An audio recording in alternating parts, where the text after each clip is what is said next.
చేసుకుందాం. ప్రార్థన అందరూ తలలో ఉంచుకుంటే ప్రార్థన. సర్వోన్నతుడు అయిన దేవ, మహోన్నతుడు అయిన తండ్రి, భూమికి ఆకాశమునకు అధిపతివైన దేవ, మీ ఘనమైన, పరిశుద్ధమైన, విలువైన, బహుశ్రేష్టమైన మీ నామమునకు కృతజ్ఞతలు, స్తుతులు, స్తోత్రాలు చెల్లించుకుంటున్నాం. తండ్రి, ఈ ఉదయ కాలమున ఫోన్ కాంటాక్ట్ ద్వారా మమ్మలను సమకూర్చి మీ యొక్క లేఖనమును చదువుకొనుటకు, మీ నామమును ప్రార్థన చేసుకొనుటకు మీరు మా ఎడల చూపించినటువంటి ప్రేమను బట్టి, ఇచ్చిన ఆరోగ్యములను బట్టి ప్రత్యేకంగా మీకు కృతజ్ఞతలు చెల్లిస్తున్నాం తండ్రి. చేరువచ్చిన మీ సేవకులందరినీ, పిల్లలందరినీ దీవించి ఆశీర్వదించమని ప్రార్థిస్తున్నాం. ఈ సమయంలో ఎలాంటి అంతరాయం కలగకుండా, ఎలాంటి స్వాదన లేకుండా సహాయం చేయమని వేడుకుంటున్నాం. వాక్యాన్ని చదివినటువంటి వారి కొరకు, వాక్యాన్ని బోధించినటువంటి వారి కొరకు ప్రత్యేకంగా ప్రార్థన చేయుచున్నాం. వారికి కావలసినటువంటి జ్ఞానము, వివేకమునిచ్చి సమస్తము మీ మహిమ కొరకు జరిగించుకొని మీరే ఘనత మహిమ పొందమని యేసుక్రీస్తు ప్రభువు నామమున ప్రార్థించి అడిగి వేడుకుంటున్నాం తండ్రి. ఆమేన్. వందనాలండి అందరికీ. వందనాలు అన్నయ్య. అలాగే మన మధ్యలో ఉన్నటువంటి సహోదరులు ప్రభుదాస్ గారు కీర్తన పాడి వినిపిస్తారు.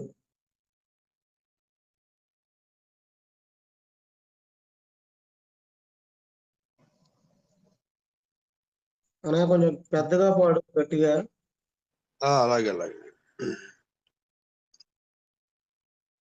మొదటిగా తండ్రి అయిన దేవునికి, ప్రభు అయిన యేసుక్రీస్తు నామములో కృతజ్ఞతాస్తుతులు, స్తోత్రాలు తెలియజేస్తున్నాను. ఉదయకాలమున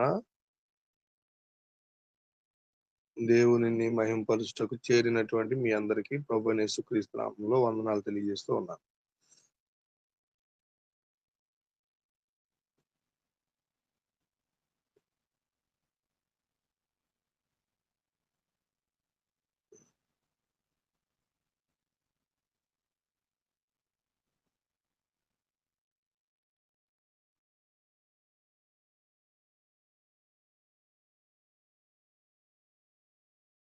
యెహోవా నా బలమా, యథార్థమైనది నీ నామమని పాట పాడుతున్నాను. యెహోవా నా బలమా, యథార్థమైనది నీ మార్గం, పరిపూర్ణమైనది నీ మార్గం. యెహోవా నా శత్రువులు నన్ను చుట్టినను, నరకపు పాశములరికట్టినను, నా శత్రువులు నన్ను చుట్టినను, నరకపు పాశములరికట్టినను,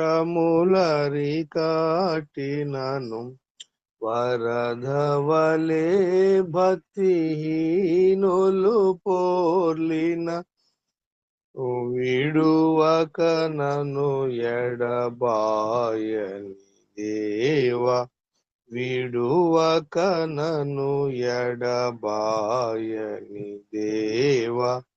యెహోవా నా బలమా, యథార్థమైనది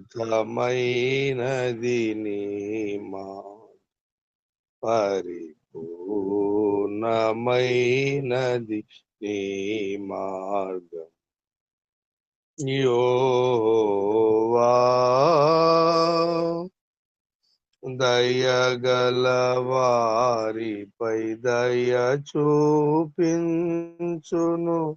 కఠినుల ఎడల వికటము చూపును. దయగల వారిపై దయ చూపించును, కఠినుల ఎడల వికటము జూపును. గార్విష్ఠుల యొక్క గార్వము నణచును, గార్విష్ఠుల యొక్క గార్వము నణచును. సార్వము నెరిగిన సర్వాధికారి, సార్వము నెరిగిన సర్వాధికారి యెహోవా నా బలమా. యథార్థమైనది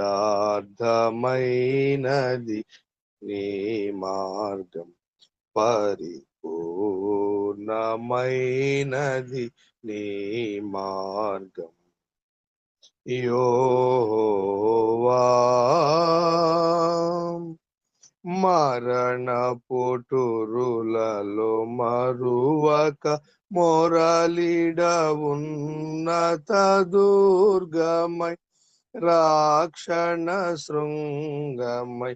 మరణ పుటురులలో మరువక మొరలిడ ఉన్నత దుర్గమై, రాక్షణ శృంగమై. తనయాలయములో నా మొర వినెను, ఆధారెను ధరణి భయకంపముచే. ఆధారెను ధరణి భయకంపముచే.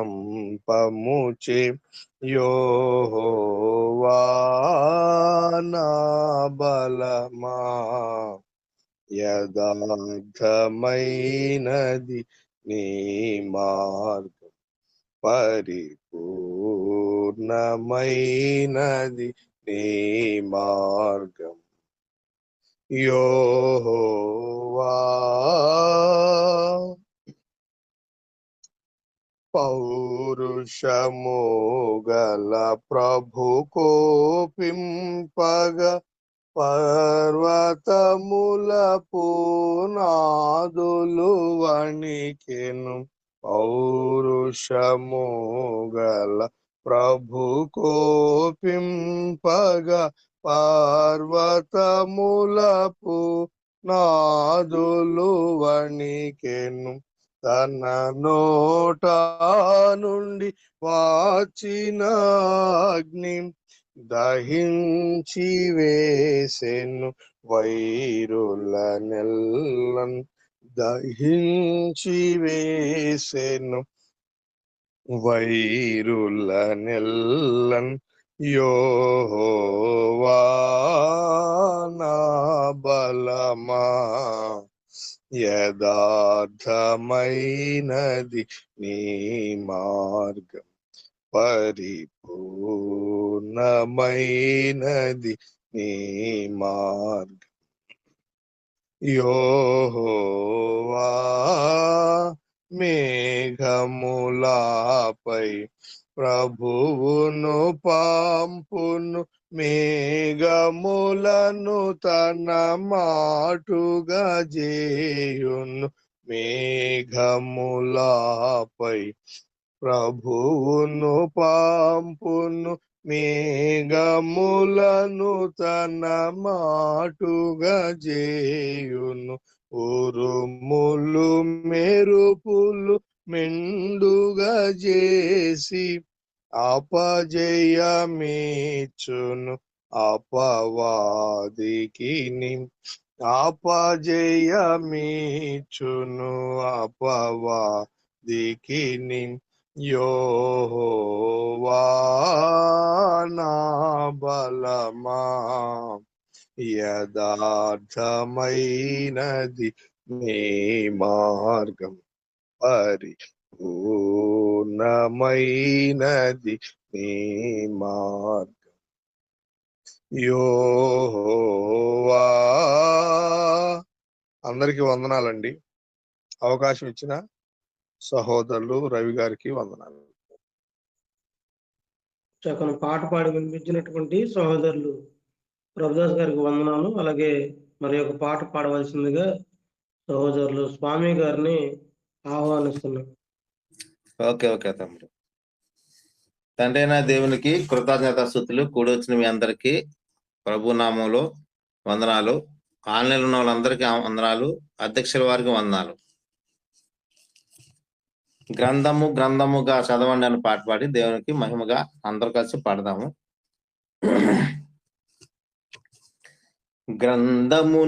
గ్రంథముగా చదవండి, గ్రహింపు కలిగి గొప్పగా జీవించండి. గ్రంథముగా చదవండి, గ్రహింపు కలిగి గొప్పగా బోధించండి. గ్రహింపు కలిగి గొప్పగా జీవించండి. పరమ తండ్రి సంకల్పం సరిగా వివరించండి. పరమ తండ్రి సంకల్పం సరిగా వివరించండి. పరిశుద్ధ గ్రంథమును సరిగా విభజించండి. పరిశుద్ధ గ్రంథమును సరిగా విభజించండి. గ్రంథముగా చదవండి, గ్రహింపు కలిగి గొప్పగా జీవించండి. గ్రహింపు కలిగి గొప్పగా బోధించండి. యెహోవా గ్రంథమిది తానే వ్రాయించినది. యెహోవా మనసు నెరగ దీనిని చదవండి. యెహోవా గ్రంథమిది తానే వ్రాయించినది. యెహోవా మనసు నెరగ దీనిని చదవండి. రెండు నిబంధనల మధ్య వ్యత్యాసం నెరగండి. మూడు యుగాల చరిత్రను సరిగా గమనించండి. రెండు నిబంధనల మధ్య వ్యత్యాసం నెరగండి. మూడు యుగాల చరిత్రను సరిగా గమనించండి. పితరుల యుగమా, ధర్మశాస్త్ర యుగమా, క్రైస్తవ యుగమా? గ్రంథముగా చదవండి, గ్రహింపు కలిగి గొప్పగా జీవించండి. గ్రంథముగా చదవండి, గ్రహింపు కలిగి గొప్పగా జీవించండి. గ్రహింపు కలిగి గొప్పగా బోధించండి.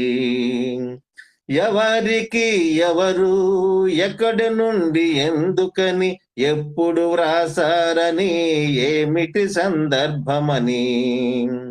ఎవరికి ఎవరు ఎక్కడి నుండి ఎందుకని ఎప్పుడు వ్రాసారని ఏమిటి సందర్భమని. సత్యవాక్యమును మరీ సరిగా ఉపదేశించాలి. సత్యమునకు భిన్నమైన బోధను ఖండించాలి. సత్యవాక్యమును మరీ సరిగా ఉపదేశించాలి. సత్యమునకు భిన్నమైన బోధను ఖండించాలి. సమయము సందర్భము ఏ స్థలమని ఎరిగి గ్రంథముగా చదవండి. గ్రహింపు కలిగి గొప్పగా జీవించండి. గ్రంథముగా చదవండి. గ్రహింపు కలిగి గొప్పగా బోధించండి. గ్రహింపు కలిగి గొప్పగా జీవించండి. సృష్టికర్త అయిన గూర్చి, సృష్టిని నిర్మాణమును గూర్చి, సృష్టికర్త అయిన గూర్చి, సృష్టి నిర్మాణమును గూర్చి, సృష్టిలోని క్రమమును, మానవ జాతి పుట్టుకను. సృష్టికర్త అయిన గూర్చి, సృష్టి నిర్మాణమును గూర్చి, సృష్టిలోని క్రమమును, మానవ జాతి పుట్టుకను. సవివరముగా తెలిపినట్టి మహాజ్ఞాన గ్రంథమిదే. సకల శాస్త్రాలను అధిగమించిన సంపూర్ణ గ్రంథమిదే. సరివివరముగా తెలిపినట్టి మహాజ్ఞాన గ్రంథమిదే. సకల శాస్త్రాలను అధిగమించిన సంపూర్ణ గ్రంథమిదే. బైబులు బైబులు బైబులు దేవుని గ్రంథము. గ్రంథమును గ్రంథముగా చదవండి, గ్రహింపు కలిగి గొప్పగా జీవించండి. గ్రంథమును గ్రంథముగా చదవండి, గ్రహింపు కలిగి గొప్పగా బోధించండి. గ్రహింపు కలిగి గొప్పగా జీవించండి. ఈ గ్రంథాన్ని నువ్వు చదివితే నిన్ను చదివే గ్రంథమిది. అద్దము వలె నిన్ను నన్ను దిద్దగల గ్రంథమిది. ఈ గ్రంథాన్ని నువ్వు చదివితే నిన్ను చదివే గ్రంథమిది. అద్దము వలె నిన్ను నన్ను దిద్దగల గ్రంథమిది. జీవముగుల దేవుని మాటలన్నీ పరిశుద్ధ గ్రంథము. జగమంతటికి శాంతి సందేశము ఈ గ్రంథము. జీవము గల దేవుని మాటలన్నీ పరిశుద్ధ గ్రంథము. జగమంతటికి శాంతి సందేశము ఈ గ్రంథము. బైబులు బైబులు బైబులు దేవుని వాక్యము. గ్రంథమును గ్రంథముగా చదవండి, గ్రహింపు కలిగి గొప్పగా జీవించండి. గ్రంథమును గ్రంథముగా చదవండి, గ్రహింపు కలిగి గొప్పగా బోధించండి. గ్రహింపు కలిగి గొప్పగా జీవించండి. పరమ తండ్రి సంకల్పం సరిగా వివరించండి. పరిశుద్ధ గ్రంథమును సరిగా విభజించండి. పరమ తండ్రి సంకల్పం సరిగా వివరించండి. పరిశుద్ధ గ్రంథమును సరిగా విభజించండి. గ్రంథమును గ్రంథముగా చదవండి, గ్రహింపు కలిగి గొప్పగా జీవించండి. గ్రంథమును గ్రంథముగా చదవండి, గ్రహింపు కలిగి గొప్పగా బోధించండి. గ్రహింపు కలిగి గొప్పగా జీవించండి. వందలండి అందరికి. వందనాలు అన్నయ్య. ఓకే. ఇప్పటి వరకు ప్రార్థన చేసి అలాగే చక్కటి కీర్తనలు పాడినటువంటి సహోదరులందరికీ కూడా మరొకసారి వందనాలు తెలియజేస్తున్నాను. ఇప్పుడు మరి ఒక ప్రాముఖ్యమైనటువంటి భాగం, మనం వాక్య పట్టణాన్ని ఆదికాండము 9వ అధ్యాయం మనం వాక్య పట్టణంలో చదువుకున్నాము. మొదటి వచనం నుండి 7వ వచనం వరకు రెడ్డి గారు చదువుతారు. తర్వాత 8వ వచనం నుండి 17వ వచనం వరకు సంధ్య చదువుతుంది. వెంట వెంటనే చదివేయాలి.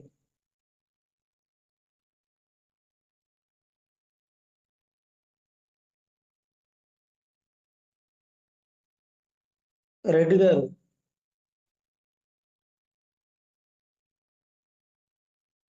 ఓకే, సంధ్య నువ్వు చదవమ్మా. ఇది 9వ అధ్యాయం మొదటి 7 వచనాలు. తర్వాత రెడ్డి గారు వస్తే చదువుతారు. అందరికి వందనాలండి. మరియు దేవుడు నోవాహును అతని కుమారులను ఆశీర్వదించి, మీరు ఫలించి అభివృద్ధి పొంది భూమిని నింపుడి. మీ భయమును మీ బెదురును అడవి జంతువులన్నిటికిని ఆకాశ పక్షులన్నిటికిని నేల మీద ప్రాకు ప్రతి పురుగునకు సముద్రపు చేపలన్నిటికిని కలుగును. అవి మీ చేతికి అప్పగింపబడి ఉన్నవి. ప్రాణము గల సమస్త చరములు మీకు ఆహారమగును. పచ్చని కూర మొక్కలు నిచ్చినట్లు వాటిని మీకు ఇచ్చి ఉన్నాను. అయినను మాంసమును దాని రక్తంతో మీరు తినకూడదు. రక్తమే దాని ప్రాణము. మరియు మీకు ప్రాణమైన మీ రక్తమును గూర్చి విచారణ చేయుదును. దాన్ని గూర్చి ప్రతి జంతువును నరులను విచారణ చేయుదును. ప్రతి నరుని ప్రాణమును గూర్చి వాని సహోదరుని విచారణ చేయుదును. నరుని రక్తమును చిందించు వాని రక్తము నరుని వలననే చిందింపబడును. ఏలయనగా దేవుడు తన స్వరూపమందు నరుని చేసెను. మీరు ఫలించి అభివృద్ధి నొందుడి, మీరు భూమి మీద సమృద్ధిగా సంతానము కని విస్తరించుడని వారితో చెప్పెను. తర్వాత సహోదరులు సుధాకర్ గారు 8వ వచనం నుండి 17వ వచనం వరకు చదువుతారు.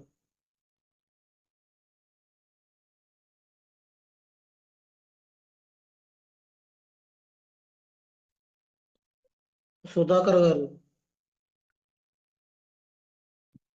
తమ్ముడు నాకు ఏమైనా అవకాశం ఉంటే చదవడానికి ఇవ్వండి. రెడ్డి గారు లేరా? అయ్యా నేను చదువుతున్నాను. చదవండి. మరియు దేవుడు నోవహు అతని కుమారులతో, ఇదిగో నేను మీతో మీ తదనంతరము మీ సంతానముతోనూ మీతో కూడా ఉన్న ప్రతి జీవితోనూ, పక్షులేమి పశువులేమి మీతో కూడా సమస్తమైన భూజంతువులేమి ఓడలో నుండి బయటికి వచ్చిన సమస్త భూజంతువులతోనూ నా నిబంధన స్థిరపరచుతున్నాను. నేను మీతో నా నిబంధన స్థిరపరచుదును. సమస్త శరీరులు ప్రవాహ జలములను ఇక లయపరచబడరు. భూమిని నాశనము చేయుటకు ఇకను జలప్రవాహము కలుగుదని పలికెను. మరియు దేవుడు నాకును మీకును మీతో కూడానున్న సమస్త జీవరాశులకు మధ్య నేను తరతరములో ఏర్పరచుచున్న నిబంధన గుర్తు ఇదే. మేఘములో నా ధనస్సును ఉంచితిని, అది నాకును భూమికి నీ మధ్య నిబంధన గుర్తుగా నుండును.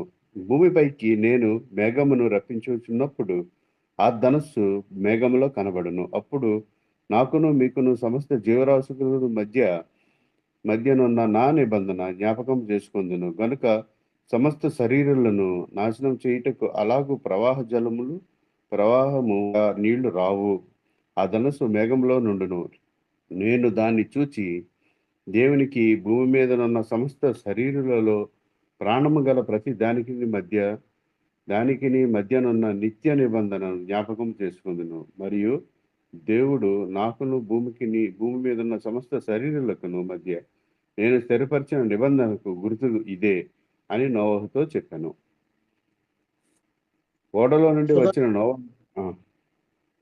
సుధాకర్ గారు మిగతా 18వ వచనం నుండి 29వ వచనం వరకు చదవండి.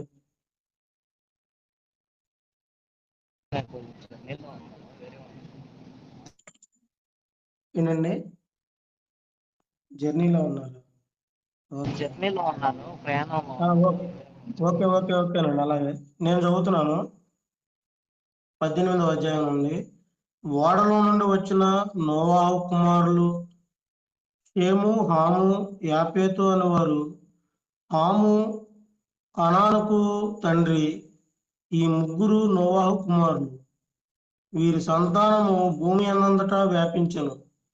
నోవాహు వ్యవసాయము చేయనారంభించి ద్రాక్ష తోట వేసెను. పిమ్మట ద్రాక్షారసము త్రాగి మొత్తడై తన గుడారములో వస్త్రహీనుడుగా నుండెను. అప్పుడు కానానుకు తండ్రి అయిన హాము తన తండ్రి వస్త్రహీనుడై యునుట చూచి బయటనున్న తన ఇద్దరు సహోదరులకు ఆ సంగతి తెలిపాను. అప్పుడు షేమును యాపేతును వస్త్రం ఒకటి తీసుకుని తమ ఇద్దరి భుజముల మీద వేసుకొని వెనుకకు నడిచి వెళ్ళి తమ తండ్రి దిశములను కప్పిరి. వారి ముఖములు వెనుక తట్టు ఉండట వలన తమ తండ్రి దిశములను చూడలేదు. అప్పుడు నోవాహు మత్తు నుండి మేలుకొని తన చిన్న కుమారుడు చేసిన దానిని తెలుసుకొని, కానాను శపింపబడిన వాడే తన సహోదరులకు దాసుడగును అనెను. మరియు అతడు షేము దేవుడైన యెహోవా స్తుతింపబడును గాక, కానాను అతనికి దాసుడగును. దేవుడు యాపేతును విశాలపరచును. అతడు షేము గుడారములలో నివసించును. అతనికి కానాను దాసుడగును అనెను. ఆ జలప్రవాహము గతించిన తర్వాత నోవాహు 350 ఏండ్లు బ్రతికెను. నోవాహు బ్రతికిన దినములనియు 950 ఏండ్లు. అప్పుడు అతడు మృతి పొందెను. ఈ 9వ అధ్యాయం గురించి సహోదరులు అప్పారావు గారు సంక్షిప్తంగా మనకి వివరిస్తారు.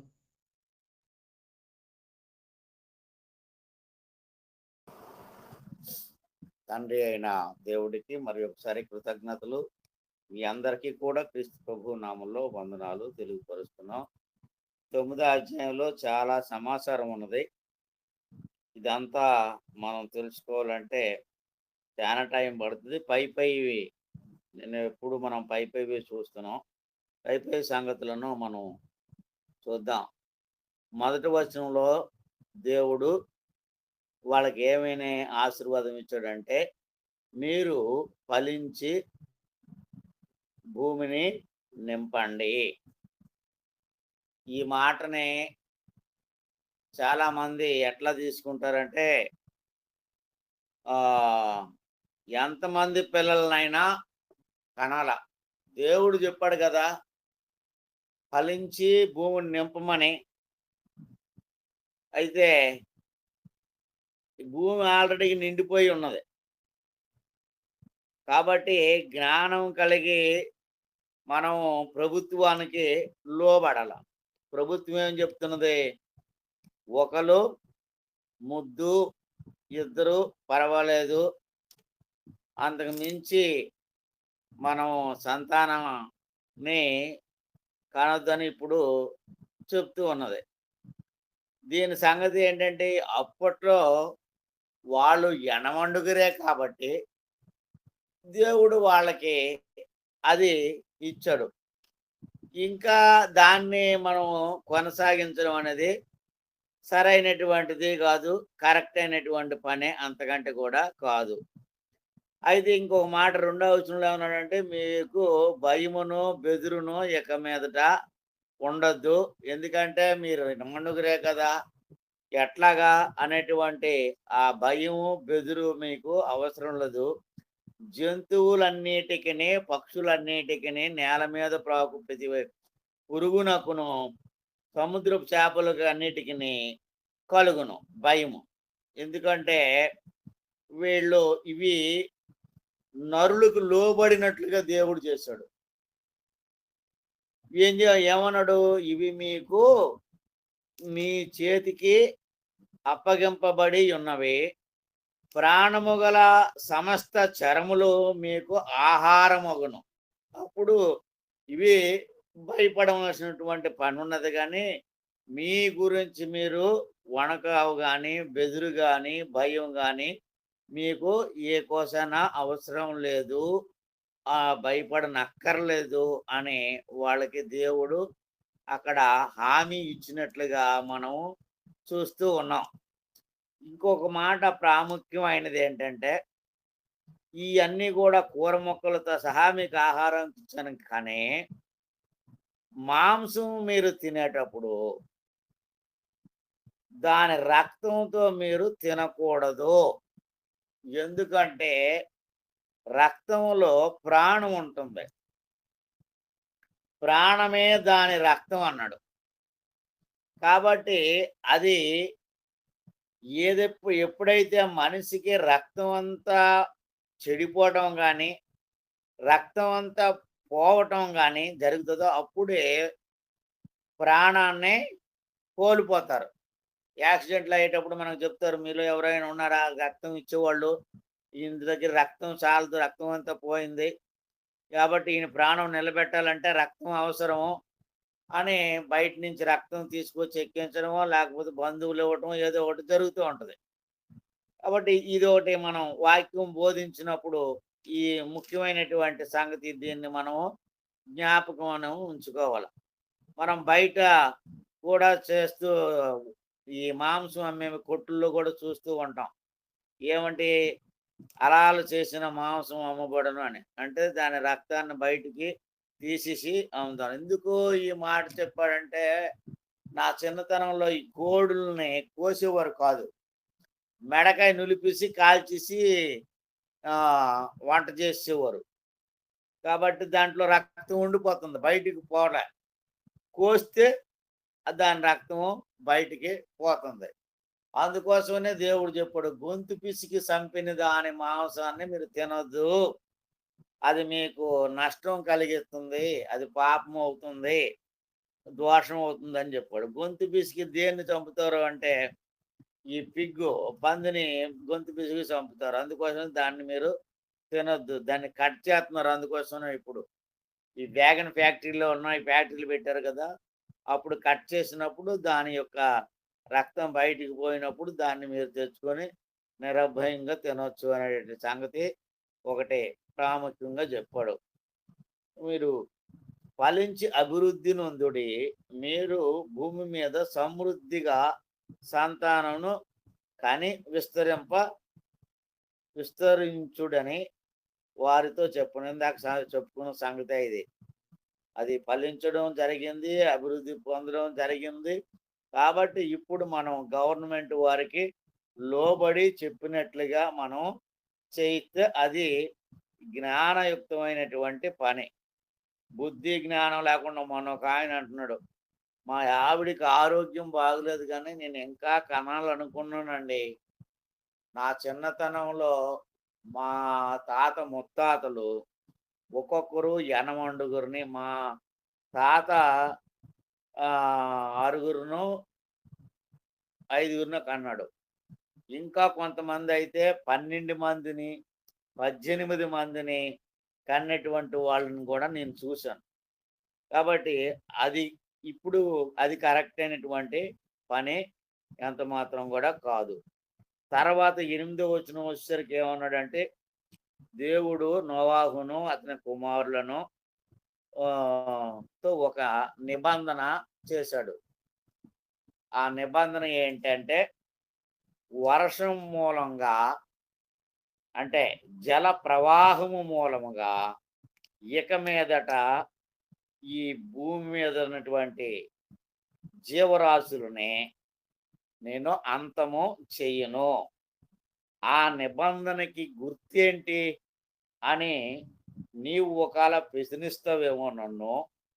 దానికి గుర్తు ఏంటంటే, ఈ ధనుస్సు బాణాన్ని పెట్టాను. ఈ బాణం పైకి మీకు కనబడుతుంది. ఈ బాణం బయటికి కనబడినప్పుడు ఆ వర్షము అక్కడికి ఆగిపోతుంది. కాబట్టి మీరు దీని గురించి ఆలోచన చేయని అవసరం లేదు. అందుకోసమే కదా పైన మనం చూసినప్పుడు నిన్న చెప్పిన సంగతులు మనం చూసాం కదా. మానవుని యొక్క ఆలోచన, ఆ విధానం కేవలము అది చెడ్డది, అది చిన్నతనం నుంచి వచ్చిందనే సంగతి కూడా మనం చూసాం. ఇంకేమన్నాడు 16వ వచనంలో, నేను దాన్ని చూచి దేవునికి భూమి మీదనున్న సమస్త శరీరులలో ప్రాణము గల ప్రతిదానికి మధ్యనున్న నిత్య నిబంధనను జ్ఞాపకము చేసుకొందును అనెను. అంటే ఈ వర్షము అంటే తుఫాను వచ్చినప్పుడు భూమి నాశనం అవ్వకోకుండా దేవుడు చెప్పినటువంటి ఆ నిబంధనను నేను జ్ఞాపకం చేసుకుంటాను. జల ప్రవాహము ద్వారా ఈ యొక్క భూమి అంతమవడం అనేది జరగదు అని చెప్పాడు. మరియు దేవుడు నాకును మీ మీదనున్న సమస్త శరీరులకును మధ్య నేను స్థిరపరిచిన నిబంధనకు గుర్తు ఇదే అన్నాడు. ఇది కొన్ని ప్రాంతాల్లో దీన్ని ఇంద్రధనుస్సు అంటారు, అంటే విల్లు, బాణము. కొన్ని ప్రాంతాల్లో ఇది ఓన్లీ ధనుస్సు అంటారు. బైబిల్ గ్రంథంలో ఇట్లా ఎందుకు తర్జుమా చేశారంటే, ఇంద్రధనుస్సు అనగానే ఇది ఇంద్రుడి చేతిలో బాణము అనుకుంటారనే ఉద్దేశంతోనో ఏమో మరి ఇక్కడ మాత్రం ధనుస్సు అని మాత్రమే ఇక్కడ ముద్రింపబడి ఉన్నది. కాబట్టి ఈ బాణం ఏం చేస్తుందంటే ఆ వర్షాన్ని ఆ ఆపడానికి గుర్తు అని దేవుడు చెప్పాడు. 18వ వచనంలో మనం చూసినప్పుడు నోవాహు వ్యవసాయం చేయడం ప్రారంభించాడు. వ్యవసాయం చేయడం ప్రారంభించిన వ్యక్తి ద్రాక్ష తోట వేయటం మూలంగా ఆ ద్రాక్ష పండ్లు బాగా దేవుడు పండించాడు. ఏ ఒక్క ఔషధం అయినా అంటే మనం ఎక్కువగా తీసుకున్నప్పుడు పండ్ల రసాలలో కొంచెం మత్తు వస్తుంది. అందులో ద్రాక్ష రసం ఎక్కువగా మత్తు వస్తుంది. ఈ ద్రాక్ష రసంతోనే కొంత ఈ బ్రాందీలు తయారు చేయడం అనేది జరుగుతూ ఉన్నది. వైన్ అనేది చాలా కాస్ట్ అనేది కూడా మనకి సహోదరులు చెప్తారు, దాని అలవాటు ఉన్నటువంటి వారు. ఇది ఎక్కువ తాగడం మూలంగా ఆయన యొక్క ఆ నిద్దట్లో వస్త్రము హీనుడవడం జరిగింది. దీనికి దావీదు మహారాజు ఆ తాగి డ్యాన్స్ చేసుకొని వస్త్రం జారిపోయిన దానికి కలిపి వాక్యం చెప్తూ ఉంటారు కొంతమంది. ఇక్కడ జరిగిన సందర్భం ఏంటి, అక్కడ జరిగిన సందర్భం ఏంటి, దీనికి దానికి ఏమైనా సంబంధం ఉన్నది అసలు అనేది ఆలోచన చేయకోకుండా ఈయన పడుకున్నాడు. పడుకునే ఆ నిద్ర మత్తులో ద్రాక్షారసం ఎక్కువ తాగకపోయినా సరే ఆ వస్త్రం సరిగా ఉండదు. ఎందుకంటే నిద్రపోయినోడు చనిపోయినోడితో సమానం కాబట్టి ఆ ఏం జరుగుతుందనేది తెలీదు.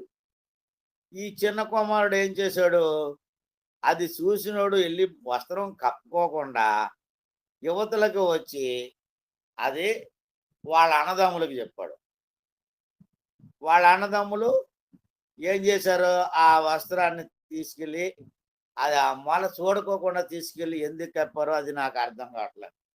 వాళ్ళ నాన్నగారు పురుషుడు, వీళ్ళు పురుషులు. మరి వాళ్ళు ఆ మొలని చూడకూడదని ఒక చట్టం ఉన్నదేమో మరి. వాళ్ళు వెనక తట్టు తిరిగి వెళ్ళి ఆ యొక్క వస్త్రంతో ఆ దిశమూలను కప్పడం జరిగింది. చిన్నవాడిని వాళ్ళ నాన్న ఇక్కడ శపించినట్లుగా కూడా మనం చూస్తాం. ఇక్కడ కానానుకి తండ్రి అని అంటే ఈ హాము కానాను దేశానికి తండ్రి, లేకపోతే కానాను అనేటువంటి పిల్లవాడు కానీ ఏమైనా వాళ్ళకి ఉన్నారా అనేది సవివరంగా కిరణ్ కుమార్ గారు ఒకసారి మనకి దాన్ని తెలియపరచాలని కోరుతున్నాను. తర్వాత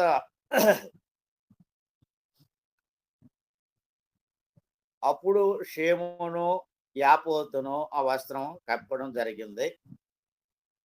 ఇప్పుడు నోవాహు మత్తు నుండి మేలుకొని తన చిన్న కుమారుడు చేసిన దానిని తెలుసుకొని కానాను శపింపబడిన వాడై తన సహోదరులకు దాసుడగునను అనెను. మరియు అతడు షేము దేవుడైన యెహోవా స్తుతింపబడును గాక, కానాను అతనికి దాసుడగును, దేవుడు యాపోతును విశాలపరుచును, అతడు షేము గుడారములలో నివసించును, అతనికి కానాను దాసుడగును అని అనెను. అంటే ఈ ఇద్దరు అన్నదమ్ములకి ఆ చిన్నవాడు దాసుడగునని శాపం అనేది ఇక్కడ మనం చూసాం. అంటే దీనిని బట్టి మనం ఏమి నేర్చుకోవాలంటే, ఇలాంటి సంగతులు బయట మనం లూజ్ చేయకూడదు. ఎవరి విషయంలోనైనాను అవసరమైతే దాన్ని మేలుకరంగా ప్రవర్తించాలి కానీ చనిపోయిన వ్యక్తితో సమానంగా ఉన్నటువంటి నోవాహుని ఆ దిశముల గురించి బయట ఎందుకు లూజుగా మాట్లాడడం, ఆయన చేయొచ్చు ఆ పని, వస్త్రములు కప్పవచ్చు కదా, అలాంటి ఆలోచన చేయాల. సో దావీదు అంటే అప్పుడు కావాలని ఆయన ఆ ఊపు రావటానికో మరి ఏమో డ్యాన్స్ వేయటానికి ఆయన తాగి వస్త్రహీనుడు అయ్యాడు. దానికి దీనికి ఎలాంటి సంబంధము లేదు, కనబడుతుంది అక్కడ క్లియర్గా. 28వ వచనంలో ఆ జల ప్రవాహము గతించిన తర్వాత నోవాహు 350 ఏండ్లు బ్రతికాడు. అంటే 601 నుంచి 350 ఏండ్లు ఇంకా ఎక్కువగా ఆయన బ్రతికి దినములన్నీ మొత్తం 950 ఏండ్లు అప్పుడు అతడు మృతి పొందెను. ఇది సంగతి అండి. ఒక్కొక్క వచనాన్ని గురించి మనం క్రొత్త నిబంధనలోనికి వెళ్ళి వాటిని వెతికి పట్టుకొని ఇలాగ చెప్పుకుంటూ పోతే సుమారు 2-3 గంటలైన కావాలి దీనికి. కాబట్టి సమయాన్ని నేను ముగించాను, సహోదరులకి అప్పగించాను. అందరికీ వందనాలండి. వందనాలన్నయ్య, చాలా చక్కటి విషయాలు చెప్పారు. అయితే 9వ అధ్యాయంలో ఇంకొక ఇంపార్టెంట్ విషయం ఉంది. 5వ వచనంలో చివరి భాగం, ప్రతి నరుని ప్రాణము గూర్చి వాని సహోదరుని విచారణ చేయదును అనేది చాలా ప్రాముఖ్యమైనటువంటి విషయము. రైట్, అవును. సహోదరులు దేవకర్ణ గారికి మనం సమయాన్ని అప్పగించాలి. ఇప్పటికే చాలా సమయం అయింది. మన సహోదరులు ప్రభుదాస్ గారు చిన్న ప్రార్థన చేసి తర్వాత దేవకర్ణ గారు మిగతా సమయాన్ని తీసుకుంటారు. వారు దేవుని యొక్క వాక్యాన్ని మనకు వినిపిస్తారు. ప్రభుదాస్ అనే ప్రార్థన చేయండి.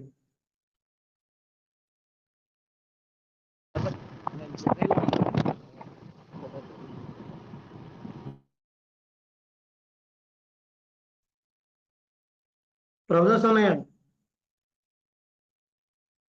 సరే నేనే ప్రార్థన చేస్తున్నాను. తండ్రి, మీ ఘనమైన నామమునకు వేలాది స్తుతులు, స్తోత్రములు, కృతజ్ఞతాస్తుతులు ప్రభువైన యేసుక్రీస్తు ద్వారా ఈ యొక్క ఉదయకాల సమయంలో మరి ఒకసారి మీకు సమర్పిస్తున్నాం తండ్రి. ఇప్పటి వరకు తండ్రి పాటల ద్వారా మిమ్మల్ని మహింపరిచి ఉన్నాము. అలాగే తండ్రి కొన్ని విషయాలను మేము నేర్చుకొని ఉన్నాము తండ్రి. మరి ఒక ప్రాముఖ్యమైనటువంటి భాగము సహోదరులు దేవకరణ్ గారి ద్వారా తండ్రి బైబిల్ ఎలా చదవాలి అనేటువంటి విషయమై మేము తండ్రి ఆలోచన చేయుచుండగా తండ్రి మీ యొక్క ఆత్మ సహాయాన్ని అనుగ్రహించండి.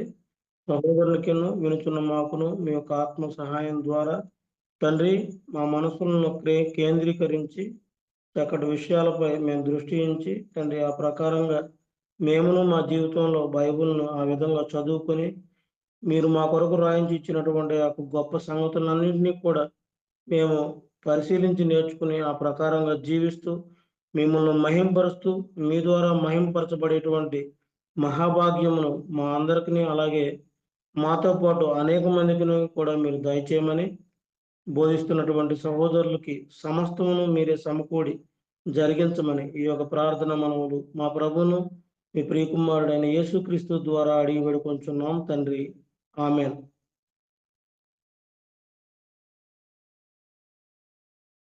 సహోదరులు దేవకరణ్ గారు మనకు వాక్యాన్ని బోధిస్తారు. ముందుగా మన తండ్రైన దేవునికి నా కృతజ్ఞతాస్తుతులు చెల్లిస్తూ ఉన్నాను.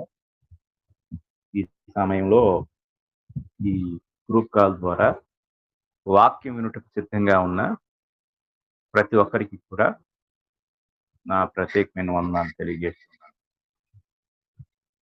బైబిల్ ఎలాగున చదవగలము అనే అంశాన్ని మనం ధ్యానిస్తున్నాం. అందులో మరి కొన్ని విషయాలు మనం గత పాఠంలో నేర్చుకున్నాం. అలాగే ఈరోజు మరికొన్ని విషయాలను మనము ధ్యానిద్దాం. ఇందులో మొదటి విషయం ఏంటంటే బైబిల్ను చదివేటప్పుడు మనం బాగా గుర్తుంచుకోవాల్సిన విషయం కాలానుగుణముగా చదవవలెను. కాలానుగుణముగా బైబిల్ ఆయా కాలాలకు సంబంధించిన చరిత్రను కలిగి ఉంది. పాత నిబంధన మొత్తము 4000 సంవత్సరాల చరిత్ర. అలాగే ఆ 4000 సంవత్సరాల చరిత్ర, అలాగే మరి ఈ 4000 సంవత్సరాల చరిత్రలో బైబిలు 2 కాలాలుగా విభజించబడింది. ఒకటి పాత నిబంధన, 2 క్రొత్త నిబంధన. బైబిల్ మనం చదివేటప్పుడు ఏ కాలానికి సంబంధించిన సమాచారాన్ని మనం చదువుతున్నాం అనేది దృష్టి పెట్టాలి. ఒకవేళ బైబిల్‌ని సార్వత్రిక కాలానికి, అంటే మూకుమ్మడిగా ఏదైనా ఒకటే, అంటే అంతా ఒకే కాలానికి అన్వయింపచేస్తే మనం పెద్ద పొరపాటు చేసేవారం అవుతాం. కనుక మనం గ్రహించవలసిన విషయం ఏంటంటే, కాలానుగుణంగా బైబిలును మనం చదవాలి. బైబిలు కాలాన్ని గూర్చి మాట్లాడుతూ మనకి కొన్ని వ్యత్యాసాలను తెలియజేస్తుంది. ఆ వ్యత్యాసాలు మనకు బాగా తెలుసుకోవాలి. ఒకటి పితరుల యుగము, అలాగే 2 ధర్మశాస్త్ర యుగము, 3 క్రైస్తవ యుగము. ఈ 3 యుగాలను మనం గూర్చి ధ్యానిస్తూ ఉన్నప్పుడు బైబిలు ఒకే కాలానికి చెందింది కాదు అనే సంగతి మనకు అర్థమవుతుంది. అంటే కాలానుగుణముగా, అంటే మనం చదువుతున్న భాగము ఏ కాలానికి సంబంధించింది, అది ప్రస్తుత కాలంలో ఉన్న మనకు అది ఏమైనా వర్తిస్తుందా అనేది చాలా ప్రాముఖ్యమైనది. ఉదాహరణకి పితరుల కాలంలో ఉన్న విషయాలు ధర్మశాస్త్ర కాలానికి లేక ధర్మశాస్త్ర యుగానికి వర్తించవు. ధర్మశాస్త్ర యుగంలో ఉన్న విషయాలు క్రొత్త నిబంధన కాలానికి, అనగా క్రైస్తవ యుగానికి వర్తించవు. పితరుల కాలంలో ఉన్న విధానాన్ని మనం ఆలోచిస్తే, దేవుడు తన ప్రజలకు ఎలాంటి నిబంధన ఇవ్వలేదు. ఒకటి వ్యక్తిగతమైన ఆజ్ఞలు ఇచ్చాడు. అందులో ఒకటి ఆదాముతో మంచి చెడుల తెలివినిచ్చు వృక్ష ఫలమును నీవు తినకూడదు అన్నది. అంతే. అది ఆ కాలంలో ఉన్న ఆదాము హవ్వలకు మాత్రమే వర్తిస్తుంది, మనకు సంబంధం లేదు. కాబట్టి ఆ కాలానికి సంబంధించిన సమాచారాన్ని మనం ఆ కాలానికే అన్వయించాలి. మనకు అది వర్తించదు. ఇది చాలా ప్రాముఖ్యమైన విషయం. కాలానుగుణముగా కాల విభజన చేస్తూ చదవకపోతే బైబిల్ చాలా పొరపాటుగా అర్థం చేసుకునే పరిస్థితులు ఏర్పడతాయి. ఇది చాలా ప్రాముఖ్యమైన విషయం. కాబట్టి దేవుడు ఆ కాలానుగుణమైన చరిత్రను గ్రంథంలో ఎంతో స్పష్టంగా మనకు తెలియజేశాడు. దానిని గ్రహిస్తూ మనం చదవలసిన వారమైనాం. పితరుల యుగంలో దేవుడు ఎటువంటి నిబంధన ఇవ్వలేదు. రెండవది, ఆయన ఒక ప్రత్యేకమైన ఆరాధన కోరుకోలేదు. నన్ను ఇలా ఆరాధించండి అని చెప్పలేదు. ఒక ప్రత్యేకమైన ఆరాధన స్థలాన్ని ఆయన ఎన్నుకోలేదు. ఒక ప్రత్యేకమైన ఆరాధన దినాన్ని ఆయన తెలియచేయలేదు. ఒక ప్రత్యేకమైన ఆరాధన పద్ధతిని లేక ఆరాధన విధానాన్ని కూడా దేవుడు తెలియచేయలేదు. కనుక ఆ కాలంలో మనుషులు తమ మనస్సాక్షికి తోచినట్లుగా వాళ్ళు దేవుని ఆరాధించారు. అందుకే కయీను దేవుని ఆరాధించడానికి తన పంటను తీసుకుని వెళ్ళాడు. హేబెలు తను గొర్రెల కాపరి కాబట్టి గొర్రెలను తీసుకుని వెళ్ళాడు. అంటే ఎవరికి తోచినట్లుగా వాళ్ళు దేవుని ఆరాధించడానికి వెళ్ళారు.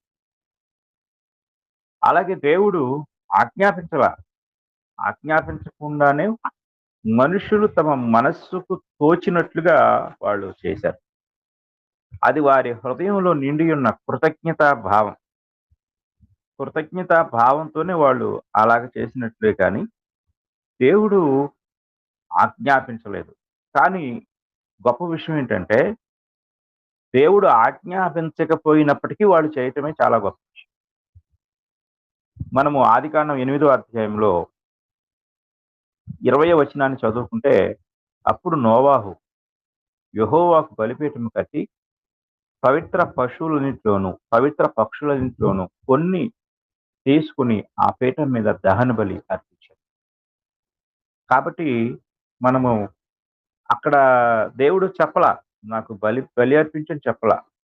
నోవాహు బయటకు వచ్చేసి చూసేసరికి ఆ ప్రాంతం అంతా కనుచూపు మేర మైదానంలా ఉంది.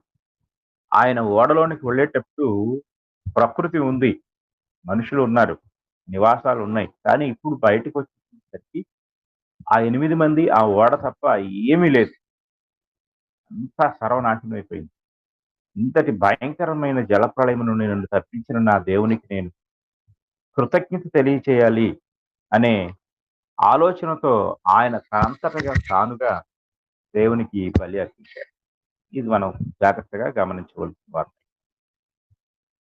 కాబట్టి కాలానుగుణముగా బైబిల్ మనం చదవకపోతే చాలా చాలా పొరపాటు పడతాం. నోవాహు బలి అర్పించాడు కాబట్టి నేను కూడా బలి అర్పిస్తాను, నోవాహు ఓడగట్టాడు కాబట్టి నేను కూడా ఓడగడతానంటే అది నోవాహుకు సంబంధించిన విషయమే, కానీ మనకు ఏమాత్రమును సంబంధం లేని విషయం అనే సంగతిని మనం జ్ఞాపకం చేసుకోవాలి. కాబట్టి కాలానుగుణంగా బైబిల్ను చదువుతూ ఆయా సంగతులను మనం గ్రహించకపోతే మనము పొరపాటు పడతాం.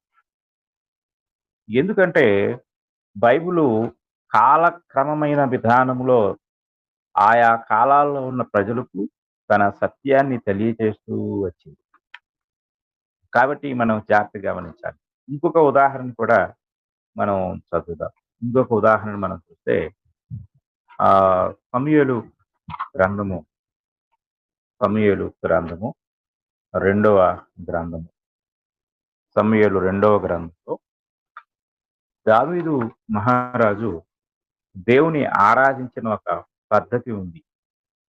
ఆ పద్ధతి ధర్మశాస్త్ర కాలానికి సంబంధించిన పద్ధతి. చూడండి 6వ అధ్యాయం, 2వ సమూయేలు గ్రంథం 6వ అధ్యాయం 1వ వచనం నుండి, తరువాత దావీదు ఇశ్రాయేలీయులలో 30,000 మంది శూరులను సమకూర్చుకొని బయలుదేరి కెరూబుల మధ్య నివసించు సైన్యములకు అధిపతికి యెహోవా అను తన నామం పెట్టబడిన దేవుని మందసమును అచ్చటి నుండి తీసుకుని వచ్చుటకై తన యుద్ధనున్న వారందరితో కూడా వాయిలా యెహూదాలో నుండి ప్రయాణమాయను.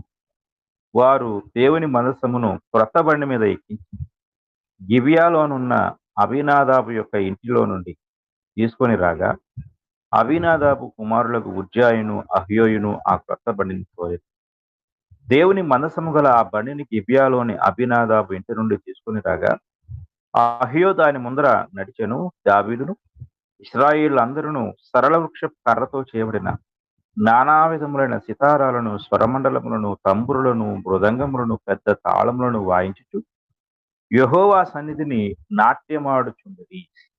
చాలా మంది ఈరోజు ఈ పద్ధతిని ఇష్టపడుతూ ఉంటారు, దేవుని ఆరాధించడం. నా చిన్నప్పుడు నేను గుంటూరులో హాస్టల్లో చదువుతున్నప్పుడు శ్యామలా నగర్ అనే ఒక ప్రాంతం ఉంది. ఆ ప్రాంతంలో ఓ చర్చికి వెళ్ళాను. ఓ చర్చికి వెళ్తే ఆ చర్చిలో అందరూ లేచి నిలబడి ఆ కాళ్ళు చేతులు కదుపుతూ ఒక రకమైన డాన్స్ చేస్తూ, నాట్యం చేస్తూ వాళ్ళు పాట పాడేవారు. ఆ పాటలో కూడా వాళ్ళు పాట ఉంది, దావీదు వలనే నేను నాట్యమాడి తండ్రిని స్తుతించెదను, తంబురతోను సితారాతోను తండ్రిని స్తుతించెదను అని ఆ వచనాల్లో ఉన్న ఆ యొక్క భావాన్ని వారికి అన్వయించుకొని లేచి నిలబడి నాట్యం చేస్తూ పాట పాడారు. జాగ్రత్తగా మనం గమనిస్తే ఇది ఏ కాలానికి సంబంధించింది అనేది మనం ఆలోచించాలి. దావీదు మందిరములో నాట్యం చేయలేదు. దావీదు ఎక్కడ నాట్యం చేస్తున్నాడు అంటే, బండి మీద మందసాన్ని ఎక్కించుకొని ప్రయాణమై వెళ్తూ అంటే ఇక్కడ ఆ మందసము వాయిలా యెహూదాలో ఉంది. అక్కడ నుండి ఆ మందసాన్ని దావీదు పురానికి తీసుకురావటానికి అబీనాదాబు యొక్క ఇంటి నుండి తీసుకువెళ్తున్నాడు. ఎందుకంటే ఈ మందసాన్ని ఇశ్రాయేలీయులు పట్టుకొని యుద్ధానికి వెళ్ళారు. యుద్ధానికి వెళ్ళినప్పుడు ఆ యుద్ధంలో వాళ్ళు ఓడిపోయారు. ఫిలిష్తీయులు ఆ మందసాన్ని తీసుకొని వెళ్ళిపోయారు. అక్కడ నుండి ఆ మందసము ఆయా స్థలాలు మారుతూ అబీనాదాబు ఇంటికి వెళ్ళింది. అబీనాదాబు ఇంటికి వెళ్ళినప్పుడు అక్కడ ఆ యొక్క మందసాన్ని బట్టి దేవుడు వారి ఇంటిని ఆశీర్వదించాడు. అప్పుడు దావీదు ఆ యొక్క సంగతి తెలుసుకుని మందసాన్ని దావీదు పురానికి తీసుకురావడానికి మందసాన్ని తీసుకొని వస్తున్నాడు. ఆయన రాజు కనుక 30,000 మంది శూరులను సమకూర్చుకుని, అంటే ఒక పెద్ద ఆర్భాటంతో, సంభ్రమంతో దేవుని మందసాన్ని తీసుకురావాలనే ఆలోచన ఆయనకుంది. అంటే ఊరేగింపుగా తీసుకురావాలి. ఆ ఊరేగింపులో ఈ పని జరుగుతుంది. ఏం జరుగుతుంది అంటే మందసాన్ని తీసుకొని వస్తున్నాడు. వాళ్ళందరూ కూడా సరళ వృక్షపు కర్రతో చేయబడిన రకరకాల వాయిద్యాలను వాయిస్తూ ఉన్నారు. దావీదు కూడా వాయిస్తున్నాడు. అలాగే దావీదు నాట్యం చేస్తున్నాడు. కాబట్టి అది ఎక్కడ మందిరంలో కాదు, ఆరాధనలో కాదు, అది ఒక వీధిలో జరుగుతుంది, ఊరేగింపులో జరుగుతుంది. మనం ఊరేగింపులు చూస్తూ ఉంటాం. ఊరేగింపుల్లో వాయిద్యాలు వాయించేవాళ్ళు కొంతమంది ఉంటారు, మధ్యలో డాన్సులు వేసేవాళ్ళు కొంతమంది ఉంటూ ఉంటారు. ఊరేగింపుగా తీసుకుని వెళ్ళే కొన్ని విగ్రహాలు, లేకపోతే మనుషులను ఊరేగిస్తారు, విగ్రహాలను ఊరేగిస్తారు, ఇలాగ రకరకాల వాటిని ఊరేగిస్తూ ఉంటారు. ఊరేగింపు జరిగే సమయంలో జరిగే కార్యక్రమం, దాన్ని తీసుకొచ్చి మనము ఆరాధనలో ప్రవేశపెట్టడం అనేది కాలము, సందర్భము, సమయము, స్థలము అనేది తెలియక. స్థలం ఏంటి? ఇక్కడ ఒక వీధి. మనం ఎక్కడ అది ఉపయోగిస్తున్నాము? ఆలయంలో. ఇంకొక విషయం నేను మీకు తెలియజేస్తాను. కొంతమంది, ఇది నేను ఎందుకు చెప్తున్నానంటే కాలానుగుణముగా చదవాలి అనే దాన్ని బాగా అర్థం చేసుకోవాలి. కొంతమంది దావీదు కీర్తన గ్రంథంలో ఆయన దేవుని ఆలయంలో కీర్తించినట్లుగాను, లేక పాడినట్లుగాను, లేక నాట్యం చేసినట్లుగా, వాయిద్యాలు వాయించినట్లుగా ఉంది కదా అనుకుంటూ ఉంటారు.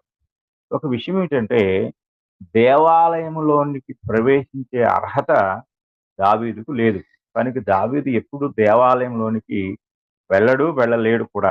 ఎందుకు అనేది మనం గ్రహించాలి. దావీదు యూదా గోత్రానికి చెందినవాడు. దేవాలయము లోపలికి, అంటే దేవాలయము ఎలా ఉంటుందంటే, చాలా మంది దేవాలయం అనగానే మనసులకు ఒక ఊహ వస్తుంది. మన చర్చి, మనం ఒకే హాలు కలిగిన చర్చి, ఆ పైన డయాసు, ఈ రెండే మనం చూస్తాం.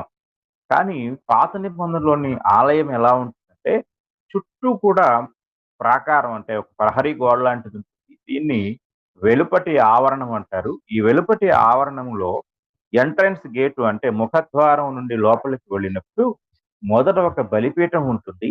ఆ తర్వాత దాని పక్కనే ఒక గంగాళం, ఇత్తడి గంగాళం ఉంటుంది. అది దాటుకుని కొంచెం ముందుకు వెళ్తే మొదటి గేట్ ఉంటుంది, అంటే పరిశుద్ధ స్థలం యొక్క ద్వారం. పరిశుద్ధ స్థలం లోపలికి వెళ్తే మధ్యలో అడ్డుతెర ఉంటుంది. ఆ అడ్డుతెర దాటుకుని లోపలికి వెళ్తే అతి పరిశుద్ధ స్థలం అనేది కనపడుతుంది. బయట ఆవరణంలో ఉండే వాళ్ళంతా ఎవరంటే లేవీయులు. వాళ్ళు అందరూ కూడా, అంటే లేవీయులందరికీ లోపలికి వెళ్ళే అర్హత లేదు. ఈ జాగ్రత్త గుర్తుంచుకోవాలి. దేవుడు ఒక గోత్రాన్ని ఎంచుకున్నాడు, దాన్ని యాజక గోత్రం అంటారు. దేవుని ఆరాధించడానికి దేవుడు ఎంచుకున్న గోత్రం యాజక గోత్రం. ఆ గోత్రమే లేవి గోత్రం. కాబట్టి లేవి గోత్రంలో ఉన్న వాళ్ళంతా లోపలికి వెళ్తారా? కాదు. మళ్ళీ లేవికి 3 కుమారులు ఉన్నారు. ఆ 3 కుమారుల్లో కూడా ఒక కుమారుణ్ణి కేవలము యాజకత్వానికి దేవుడు ఎన్నుకున్నాడు. యాజకత్వం అంటే లోపల చేసేది యాజకత్వము. ఇది మనం బాగా గుర్తుంచుకోవాలి. దేవాలయం లోపల చేసేది యాజకత్వం. అంటే ఇక్కడ బలి అర్పణ దగ్గర నుండి పరిశుద్ధ స్థలంలోనికి వెళ్ళటం, పరిశుద్ధ స్థలంలో నుండి అతి పరిశుద్ధ స్థలంలోనికి వెళ్ళటం, ఇదంతా కూడా యాజకత్వం. అది కాకుండా బయట కట్టెలు సిద్ధపరిచేవాళ్ళు, నీళ్లు తెచ్చేవారు, పాత్రలు శుద్ధి చేసేవాళ్ళు, వీళ్ళందరూ ఉన్నారు. వీళ్ళ పని ఏంటంటే లేవి లేవీయులు లేవీయులు లేవీయులుగా ఉన్న మిగిలిన వారు అంటే ఆ ఇక్కడ లేవి యొక్క మిగిలిన ఇతర కుమారుల యొక్క సంతతి. నిర్గమకాండం 6వ అధ్యాయం ఒకసారి మనం చదువుకుందాం. నిర్గమకాండం 6వ అధ్యాయము 16వ వచనాన్ని మనం చదువుకుందాం. 16వ వచనంలో లేవి కుమారుల పేరులు వారి వారి వంశావళుల చొప్పున ఏవేవనగా గెర్షోను, కహాతు, మెరారి. ఇక్కడ ఈ ముగ్గురు కూడా లేవి యొక్క సంతానం. దేవుడు కహాతు యొక్క సంతానాన్ని ఆ మధ్యలో ఉన్నాడు కదా, గెర్షోను, కహాతు, మెరారి. ఈ కహాతు యొక్క సంతానాన్ని యాజకత్వానికి దేవుడు ఏర్పరచుకున్నాడు. గెర్షోను, మెరారి అనే వాళ్ళు ఆ యొక్క బయట ఆవరణంలో ఉన్న పని చేసే పని వాళ్ళది, పాత్రలు శుద్ధి చేయటం. అలాగే ప్రయాణముల కాలంలో ఆ గుడారం యొక్క సామాగ్రిని సమకూర్చి మరలా దాన్ని మొత్తం మోసుకుని వెళ్ళటం, మరలా దేవుడు ఎక్కడ ఆగమంటే అక్కడ ఆగి దాని యొక్క నిర్మాణం జరిగించడం, ఇదంతా కూడా. కానీ మధ్యలో ఉన్న కహాతు అనే వ్యక్తి యొక్క సంతతి వారు యాజకత్వాన్ని తీసుకున్నారు. వాళ్ళు మాత్రమే, అంటే ఎవరు, కహాతు యొక్క సంతతికి చెందిన వారు మాత్రమే యాజకత్వం చేసేవాళ్ళు. వాళ్ళు మాత్రమే ప్రత్యక్ష గుడారం యొక్క మొదటి భాగం అనగా పరిశుద్ధ స్థలంలోనికి, అతి పరిశుద్ధ స్థలంలోనికి, అలాగే బలిపీఠం దగ్గర సేవ చేసే అర్హతను దేవుడు వారికి మాత్రమే ఇచ్చాడు. లేవీయులందరికీ ఈ అర్హత లేదు. కాబట్టి లేవి గోత్రంలో ఉన్న మొరారి, గెర్షోము అనే వారికే లోపలికి ప్రవేశం లేనప్పుడు దావీదుకు లోపలికి ఎలా ప్రవేశం ఉంటుంది? ఆయన దావీదు అంటే యోధా వంశానికి లేక యోధా గోత్రానికి చెందినవాడు. కాబట్టి యోధా గోత్రానికి చెందిన వ్యక్తి లోపలికి ఎలా వెళ్ళగలడు అనే ఆలోచన చాలా మందికి లేదు. మనం ఏమనుకుంటామంటే సరాసరి వెళ్ళిపోతాం ఇక దేవాలయం లోపలికి. హెబ్రీయులకు రాసిన పత్రిక 9వ అధ్యాయము 1వ వచనాన్ని మనం చదువుకున్నట్లయితే ఇలాగ రాయబడి ఉంది. మొదటి నిబంధనకైతే సేవా నియమములను ఈలోక సంబంధమైన పరిశుద్ధ స్థలమును ఉండెను. ఎలాగనగా మొదట ఒక గుడారం ఏర్పరచబడెను, అందులో దీపస్తంభమును, బల్లయు, దాని మీద ఉంచబడిన రొట్టెలను ఉండెను. దానికి పరిశుద్ధ స్థలం అని పేరు. రెండవ తెరకు ఆవల అతి పరిశుద్ధ స్థలమును గుడారం ఉండెను. అందులో సువర్ణ ధూపార్తియు, అంతటను బంగారు రేకులతో తాపబడిన నిబంధన మందసమును ఉండెను. ఆ మందసములో మన్నాగల బంగారు పాత్రయు, చిగిరించిన అహరోను చేతికర్రయు, నిబంధన పలకలను ఉండెను. దానిపైన కరుణాపీఠములను కమ్ముకొనుచున్న మహిమగల కెరూబులుండెను. వీటిని గూర్చి ఇప్పుడు వివరముగా చెప్పవల్లపడదు. కనుక ఇది పాత నిబంధన దేవాలయం. ఈ పాత నిబంధన దేవాలయంలోనికి దావీదు లోపలికి వెళ్ళి ఎప్పుడు నాట్యం చేయలేదు, లోపలికి వెళ్ళి ఎప్పుడు పాటలు పాడలేదు, లోపలికి వెళ్ళి ఎప్పుడు వాయిద్యాలు వాయించలేదు. ఇది జాగ్రత్తగా మనం గమనించాలి. ఇక క్రొత్త నిబంధన ఆరాధన గురించి తర్వాత మనం చెప్తున్నాం. ఇది నేను ఎందుకు చెప్తున్నానంటే కాలానుగుణముగా మనం చదవాలి.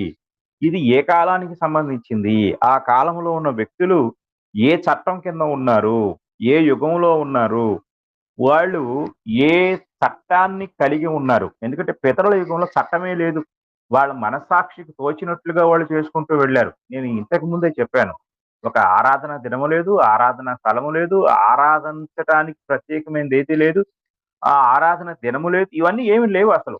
వాళ్ళు తమకు తోచినట్లుగా వాళ్ళు ఆరాధించుకుంటూ వెళ్ళిపోయారు. కాబట్టి అది ఆ కాలానికి మాత్రమే సంబంధించింది. ధర్మశాస్త్ర కాలం లేకపోతే ధర్మశాస్త్ర యుగానికి వస్తే దేవుడు నిర్దిష్టమైన చట్టాన్ని చేశాడు. ఇప్పుడు చట్టం వచ్చింది కాబట్టి ఆ చట్టం కింద ఉన్నవాళ్ళు ఆ చట్టానికి అనుకూలంగా లేక ఆ చట్టాన్ని అనుసరించి వాళ్ళు దేవుని ఆరాధించాలి. ఎక్కడైనా సరే చట్టాన్ని అతిక్రమించినట్లు దేవుడు చూస్తే వెంటనే ఆయన వారిని కఠినంగా శిక్షించేవాడు. ఇది మనం జాగ్రత్తగా గమనించాలి. చట్టం వచ్చింది, చట్టం ఉన్నప్పుడు అక్కడ మనము చట్టానికి ఖచ్చితంగా లోబడాలి. కనుక చట్టాన్ని అనుసరించి వాళ్ళు దేవుని ఆరాధించారు, ఇది మనం గమనించాలి. కాబట్టి కాలానుగుణముగా అంటే ఇది మనం బైబిల్ చదువుతున్నప్పుడు మనం ఏ పుస్తకం చదువుతున్నామో అది పితరుల యుగానికి సంబంధించిందా, ధర్మశాస్త్ర యుగానికి సంబంధించిందా, లేక క్రైస్తవ యుగానికి సంబంధించిందా? ఏ యుగానికి సంబంధించినది ఈ వర్తమానం, లేక ఈ పుస్తకం, లేక ఈ సందేశం అనేది మనము దానిని గుర్తించి చదవలసిన వారమై ఉన్నాం.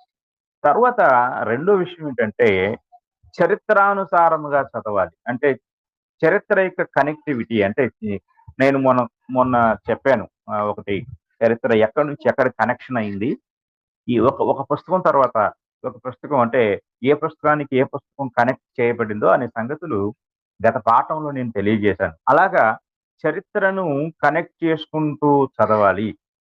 బైబిల్లో ఉన్న పుస్తకాల వరుస క్రమం వేరు, చరిత్ర యొక్క కొనసాగింపు వేరు. ఆ చరిత్ర యొక్క కొనసాగింపును మనం గుర్తించి చదవాలి.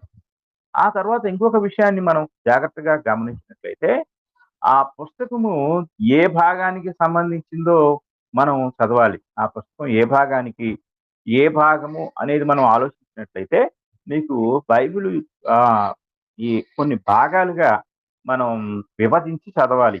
బైబిల్ ఆ కొన్ని భాగాలుగా ఎలా విభజించాలి అనే సంగతులు మనము జాగ్రత్తగా గమనించినట్లయితే బైబిల్ 66 పుస్తకాలు, అందులో ముందు 2 నిబంధనలు ఉన్నవి అన్న సంగతి మనం గుర్తించాలి. అంటే ఆ 2 నిబంధనలు మనం విభజించాలి. 2 నిబంధనలు విభజించి బైబిల్ను మనం చదవాలి. ఆ 2 నిబంధనలు కూడా మరలా విభజించాలి. 2 నిబంధనలు ఎలా మనం విభజించాలి అనే సంగతులు జాగ్రత్తగా ఆలోచన చేసినట్లయితే మొదటి నిబంధనలో మనకి కొన్ని భాగాలు కనపడతాయి. ఆ భాగాలను మనం జాగ్రత్తగా ఆలోచించగలిగినట్లయితే అప్పుడు మనకి బైబిల్ను చదవటం ఈజీ అవుతుంది. బైబిల్ను చదివేటప్పుడు ముందు పుస్తకాల యొక్క విభజన మనం చేయాలి. ఆ విభజన మనం గమనిస్తే మొదటి 5 పుస్తకాలను పంచకాండములు లేక మోషే ధర్మశాస్త్రము అని పిలిచారు. ఇవి 5 పుస్తకములు. ఈ 5 పుస్తకాలు ఏమిటంటే ఆదికాండం దగ్గర నుండి ద్వితీయోపదేశ కాండం వరకు, ఆదికాండం దగ్గర నుంచి ద్వితీయోపదేశ కాండం వరకు ఉన్న పుస్తకాలను గమనించినట్లయితే మోషే ధర్మశాస్త్రము లేక పంచకాండములు అని వాటిని పిలవటం జరిగింది. ఆ రెండవ భాగాన్ని మనం గమనించినట్లయితే ఇవి చరిత్ర పుస్తకాలు. ఈ చరిత్ర పుస్తకాల్లో మనకి 12 పుస్తకాలు కనపడతాయి. అంటే యెహోషువ దగ్గర నుండి ఎస్తేరు గ్రంథం వరకు ఉన్న పుస్తకాలను చరిత్ర పుస్తకాలు అంటారు. ఆ చరిత్ర పుస్తకాలను మనం చదివినప్పుడు మనం చదువుతుంది చరిత్ర అనే సంగతి మనం గ్రహించాలి. తర్వాత మూడవదిగా మనం చదివేటప్పుడు పద్య కావ్యములు లేక కావ్య గ్రంథములు. ఆ కావ్య గ్రంథాలు ఏమిటి అంటే యోబు, కీర్తనలు, సామెతలు, ప్రసంగి గ్రంథము, పరమగీతము, విలాపవాక్యం. వీటిని కావ్య గ్రంథాలు, ఇంగ్లీష్ లో పోయిటికల్ లిటరేచర్ అంటారు. అంటే సాహిత్యాన్ని రాసినట్లుగా ఆ పద్ధతిలో వాటిని రాశారు. కాబట్టి సాహిత్యాన్ని చదివేటప్పుడు సాహిత్యం లాగా చదవాలి. అలాగే ధర్మశాస్త్రాన్ని చదివేటప్పుడు ధర్మశాస్త్రం అని గ్రహింపు కలిగి ఉండాలి. చరిత్ర చదివేటప్పుడు చరిత్రగా చదవాలి. చరిత్ర వేరు, సాహిత్యం వేరు. సాహిత్యానికి చరిత్రకి సంబంధం లేదు. చరిత్రలో జరిగిన సంగతులను కొన్ని సాహిత్యంలో తీసుకొని సాహిత్య గ్రంథాలుగా వాటిని రూపించడం లేక రాయటం జరిగింది. కనుక సాహిత్యాన్ని అర్థం చేసుకోవటం వేరు, సాహిత్యం అర్థం చేసుకునే పద్ధతి వేరు. చరిత్ర మనకి ఈజీగా అర్థం అవుతుంది. ఒక కుటుంబ చరిత్ర లేక ఒక జాతి యొక్క చరిత్ర, అలాగా ఆ చరిత్రను మనం చదువుతున్నప్పుడు ఒక కథలాగా మనకు అర్థం అవుతుంది. కానీ సాహిత్యం అలాగ అర్థం కాదు. సాహిత్యాన్ని సాహిత్యంగా అర్థం చేసుకోవాలి. తర్వాత 4వది ప్రవక్తల గ్రంథాలు. ఈ ప్రవక్తల గ్రంథాలు కూడా 2 భాగాలుగా విభజించబడ్డాయి. ఒకటి పెద్ద ప్రవక్తలు, 2 చిన్న ప్రవక్తలు. ప్రవక్తల గ్రంథాలు మనం గమనించినట్లయితే యెషయా గ్రంథం, ఇర్మియా గ్రంథం, యెహెజ్కేలు గ్రంథం, దానియేలు గ్రంథం.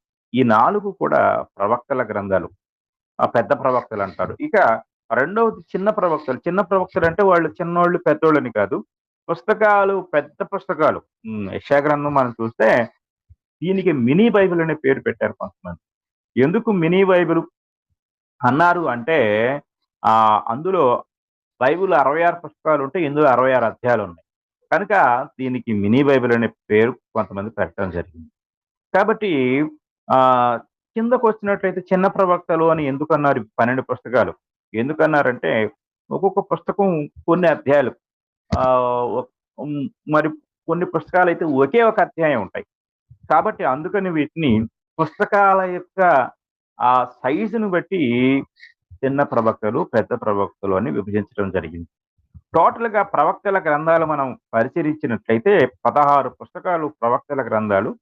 ప్రవక్తల గ్రంథాలు చదువుతున్నప్పుడు ప్రవచన భాషలో మనం అర్థం చేసుకోవడానికి ప్రయత్నించాలి. నేను మీకు తెలియజేస్తున్నాను. ధర్మశాస్త్రం యొక్క విధానం వేరు, చరిత్ర యొక్క విధానం వేరు, అలాగే సాహిత్య గ్రంథాల యొక్క ధోరణి వేరు, ప్రవక్తల గ్రంథాల్లో ప్రవచనం వేరు. ఇది మనం అర్థం చేసుకోవాలి. ప్రవచనాన్ని చదివినట్లుగా మనము సాహిత్యాన్ని చదవకూడదు, సాహిత్యాన్ని చదివినట్లుగా చరిత్రను చదవకూడదు. ఇందులో మనకి ఈజీగా అర్థమయ్యేది ఏంటంటే చరిత్ర ఈజీగా అర్థమవుతుంది. చదవటానికి కూడా మనకి చాలా అనుకూలంగా ఉంటుంది. కొంతమంది ఆదికాండం ఈజీగా చదివేస్తారు, నిర్గమకాండం కూడా చదువుతారు. నిర్గమకాండంలో అలాగే లేవీకాండం దగ్గరికి వచ్చేసరికి బలులు, అర్పణలు ఇవన్నీ ఏంటో అర్థం కావట్లేదు, కొంచెం విసుగుకు లోనవుతారు. సంఖ్యాకాండం మరల చరిత్ర, ద్వితీయోపదేశకాండం చరిత్ర బాగానే ఉంటుంది. ఆ తర్వాత ఇక మనం ఆలోచించినప్పుడు యెహోషువ దగ్గర నుండి ఒక చక్కని ఒక కథలాగా బాగా అర్థమవుతుంది. కానీ మీరు కీర్తన గ్రంథానికి వస్తే కొన్ని విషయాలు అర్థం కావు.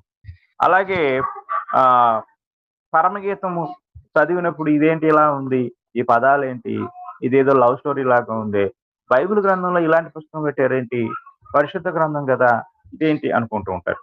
ఆ పుస్తకము రాయబడిన విధానము సాహిత్య విధానం కనుక సాహిత్యాన్ని సాహిత్యంగా అర్థం చేసుకోవాలి, లేకపోతే మనం పొరపాటు పెట్టుకుంటాం. కనుక సాహిత్య గ్రంథం అన్న సంగతిని మనం గుర్తించవలసిన వారమై ఉన్నాము. కనుక సాహిత్య గ్రంథాన్ని చదివేటప్పుడు సాహిత్యం లాగానే మనం చదవాలి. ప్రవక్తల గ్రంథాలు చదివేటప్పుడు మనము ప్రవచన భాషని మనం అర్థం చేసుకోవాలి. ప్రవచన భాష వేరు. ప్రవచన భాషని మనం ఆలోచించినట్లయితే ఉదాహరణ మీకు ఒక వచనాన్ని నేను చదివి చూపిస్తాను. మనకు అందరికి బాగా పరిచయం ఉన్నది. మనం యెషయా గ్రంథం 11వ అధ్యాయం 1వ వచనం నుంచి మనం చూస్తున్నాం. యెషయా గ్రంథం అంటే ప్రవచనాన్ని ఎలా అర్థం చేసుకోవాలో మీకు అర్థం కావటానికి ఒక ఉదాహరణ చెప్తున్నాను. యెషై మొద్దు నుండి చిగురు పుట్టు. మొద్దు ఏంటి? యెషై అన్నాడు. యెషై అంటే ఎవరు? ఒక వ్యక్తి, దావీదు యొక్క తండ్రి. మొద్దు ఏంటి? ఇక్కడ మొద్దు అంటే ఒక వృక్షానికి సంబంధించి. ముందు మనిషి పేరు చెప్పాడు, తర్వాత ఒక చెట్టుని గురించి మాట్లాడుతూ మొద్దు అంటున్నాడు. ఇక్కడ యెషై మొద్దు ఏంటి? యెషై గారి ఇంట్లో నరికి వేసిన చెట్టు యొక్క ముద్ద. మనం యాస్టీస్కి అర్థం చేసుకుంటే అలాగే అర్థం అవుతుంది. యెషై మొద్దు నుండి చిగురు పుట్టును అన్నాడు. సరే, ఆయన ఇంట్లో ఉన్న మొద్దు నుండి చిగురు పుడుతుందని మనం అనుకుందాం. వాని వేరుల నుండి, వాని అంటే ఏంటి? మనిషా ముద్ద? మనం కన్ఫ్యూజ్ అవుతాం. కాబట్టి ఇది ప్రవచన భాష వేరు, చరిత్ర రాయబడిన విధానం వేరు, సాహిత్య భాష శైలి వేరు. భాషా శైలిని మనం అర్థం చేసుకోవాలి, లేకపోతే పొరపాటు పడిపోతాం. కనుక బైబిల్ చదివేటప్పుడు ఈ పద్ధతులను మనం బాగా గుర్తుంచుకోవాలి. కాలానుగుణంగా చదవాలి. అంటే అది ఏ కాలానికి సంబంధించింది, నేను ఏ కాలంలో, ఇప్పుడు చదివే వ్యక్తి ఏ కాలంలో ఉన్నాడు, అది మనం గ్రహించాలి. దేవుడు ఇశ్రాయేలు కూడా చదవమన్నాడు. మనం కీర్తన గ్రంథం 1వ అధ్యాయం చూస్తే అక్కడ కనపడుతుంది, దివారాత్రము దాన్ని ధ్యానించేవాడు ధన్యుడు అన్నాడు. కనుక మనం ఆలోచించినప్పుడు ఆ కాలంలో ఉన్న వారికి ఆ వచనం చదివినప్పుడు అర్థమవుతుంది, ఈ కాలంలో ఉన్న మనకు అర్థమవుతుంది. కానీ అది వర్తింపుకు వచ్చేసరికి ఏ కాలంలో ఉన్న వారికి వర్తిస్తుంది అనేది మనం జాగ్రత్తగా గమనించవలసిన వారమై ఉన్నాం. ఓవరాల్ గా 69 పుస్తకాల్లో ఉన్న కొన్ని సంగతులు అన్ని కాలాల్లో ఉన్న వారికి వర్తిస్తాయి, కొన్ని ఆ కాలంలో ఉన్న వారికి మాత్రమే వర్తిస్తాయి. ప్రతిదీ మన కాలానికి వర్తిస్తుంది అని మనం పొరపాటు పడకూడదు. కాబట్టి మనం ఆలోచించాలి. కనుక మనకేది వర్తిస్తుంది అనేదాన్ని మనం ఆలోచించవలసిన వారమై ఉన్నాం. ప్రవచన భాషని మనం జాగ్రత్తగా గమనించాలి. ప్రవచన భాషలో ఇక్కడ కొంతమంది ఈ 11వ అధ్యాయాన్ని అపార్థం చేసుకున్నారు. ఎలా అపార్థం చేసుకున్నారు అంటే 11వ అధ్యాయము పరలోకంలో జరగబోయే సంగతుల గురించి తెలియజేసింది. అని బోధించడం నేను విన్నాను. 6వ వచనాన్ని మనం చూద్దాం. తోడేలు గొర్రెపిల్ల యొక్క వాసన చేయును, చిరుతపులి మేకపిల్ల యొక్క పండుకొనును, దూడయు కొదమసింహమును పెంచబడిన కోడయు కూడుకొనగా బాలుడు వాటిని తోలును, ఆవులు ఎలుగులు కూడి మేయును, వాటి పిల్లలు ఒక్కచోటనే పండుకొను. ఎద్దు మేయునట్లు సింహము గడ్డి మేయును, పాలు కుడుచు పిల్ల నాగుపాము పుట్ట యొద్ద ఆటలాడును, మిడినాగు పుట్ట మీద పాలు విడిచిన పిల్ల తన చెయ్యి చాచును. నా పరిశుద్ధ పర్వతమందంతటను ఏ మృగమును హాని చేయదు, నాశనము చేయదు. సముద్రము జలముతో నిండి ఉన్నట్టు లోకము యెహోవాను కూర్చిన జ్ఞానముతో నిండి ఉండును అని చెప్పాడు. చాలా మంది ఏమనుకున్నారంటే పరలోకంలో తోడేలు గొర్రెపిల్ల ఒకే చోట ఉంటుంది. దీని పరలోకానికి అన్వయించేశారు డైరెక్ట్. చిరతపులి మేకపిల్ల ఒకే చోట ఉంటాయి. దూడ కొదమ సింహం ఒకే చోట ఉంటాయి. అలాగే కోడి కూడా అక్కడే ఉంటుంది. బాలుడు వాటిని మేపుతాడు. ఆవులు ఎలుగుబంట్లు ఒకే చోట ఆ ఉంటాయి. అలాగే ఎద్దు మేయునట్టు సింహము గడ్డి మేస్తుంది. ఇలాంటి ఇక్కడ ఉన్న కొన్ని జంతువులు, కొన్ని వాటి పేర్లు పశువులు అన్ని. ఇక్కడ చాలా మంది దీన్ని ఎలా అర్థం చేస్తున్నారంటే పరలోకానికి వెళ్తే అక్కడ అందరం ఒకే చోట ఉంటాం. నేను ఒక చోట ఒక పిక్చర్ కూడా చూశాను, అంటే ఒక ఫోటో కూడా. ఆ ఫోటోలో పరలోకం, దేవుని సింహాసనం, ఒక పక్క దేవదూతలు, ఒక పక్క ఒక పిల్లవాడు. ఇదిగో ఈ యొక్క వాక్యంలో ఉన్నట్లుగానే ఏం చేస్తున్నాడు అంటే వాటిని మేపుతున్నాడు. అంటే ఒక పిల్లవాడు వాటిని మేపుతున్నాడు. అంటే బాలుడు వాటిని తోలును అంటే దూడని, సింహాన్ని, అలాగే కోడిని, ఎలుగుల్ని, వీటన్నిటిని వేశారు అందులో. ఒక పిల్లవాడు వాటిని తోలుతున్నట్టుగా, మేపుతున్నట్టుగా ఆ చిత్రం తెలియజేస్తా ఉంది. కనుక దేనికి సంబంధించి ప్రవచన భాష డైరెక్ట్ గా అర్థం చేసుకోకూడదు. తోడేలు అంటే తోడేలు కాదు, గొర్రెపిల్ల అంటే గొర్రెపిల్ల కాదు, చిరతపులి అంటే చిరతపులి కాదు, మేకపిల్ల అంటే మేకపిల్ల కాదు. ప్రవచనము ఎప్పుడూ కూడా యాజ్ గా ఉన్నది ఉన్నట్లుగా అర్థం చేసుకోకూడదు. అందులో కూడా మనం గమనించితే ప్రకటన గ్రంథానికి వచ్చేసరికి ప్రకటన గ్రంథంలో కూడా ప్రవచన భాష చాలా మంది డైరెక్ట్ గా అర్థం చేసుకుంటారు. 1000 ఏళ్ల పరిపాలన, 1000 అంటే 1000 కాదు. అక్కడ అలాగా అంటే నేను ఇంకా లోపలికి వెళ్ళటం లేదు. ప్రకటన గ్రంథం దగ్గరికి, ప్రకటన గ్రంథం చెప్పేటప్పుడు దాన్ని గురించి మనం చెప్పుకుందాము దేవుని చిత్తం అయితే.